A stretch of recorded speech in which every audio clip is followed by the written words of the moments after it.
আচ্ছা বলেন। প্রতিষ্ঠানের সৌন্দর্য বর্ধনের জন্য আমাদেরকে অনেক কাজ করতেই থাকতে হবে।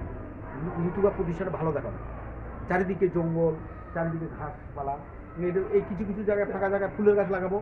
গোলাপ ফুলের গাছ 10-12টা গাছ আনিয়ে ফাঁকা ফাঁকা জায়গা করে দিলে ওই গাছ কিন্তু মরে না, ওটা ফুল ধরতে থাকে। ফুলের গাছ কালকে হ্যাঁ, এইটা রাস্তা এই দিক দিয়ে স্কুলে ঢুকার, তারপরে স্কুল থেকে ঢুকে এই যে ফাঁকা দেখাচ্ছে, এই ভবিষ্যতে আমরা এই জানলা কাটি দিয়ে গোটা রাস্তা করে দিব।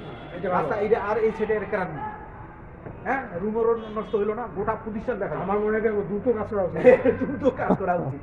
হ্যাঁ, প্রতিষ্ঠানের ওইদিকেও আপনি যখন ইয়ে করবেন, আর ওই ওদের দেখেন ছাত্রছাত্রী যখন ওদের মিলন মেলা হয়, ওই উপস্থিতি অনেক বাড়বে, অনেক বাড়বে। হ্যাঁ, এখনো থাকে এর মধ্যে কমপক্ষে 700-800 ছাত্রছাত্রী আমাদেরকে নিয়ে আসে উপস্থিতি হয়। এই যে আগের সাবেক স্যার রোস্তম আলী স্যার, গোটা প্রতিষ্ঠানে এখন পা নিচ্ছে। এই যে ইটগুলা খোঁচাখুচি করিও না, ভাঙে যাবে। কোথায় আসছো তোমরা? লাইব্রেরিতে চলে যাও, ইটগুলো কাঁটাই খোঁচিও না।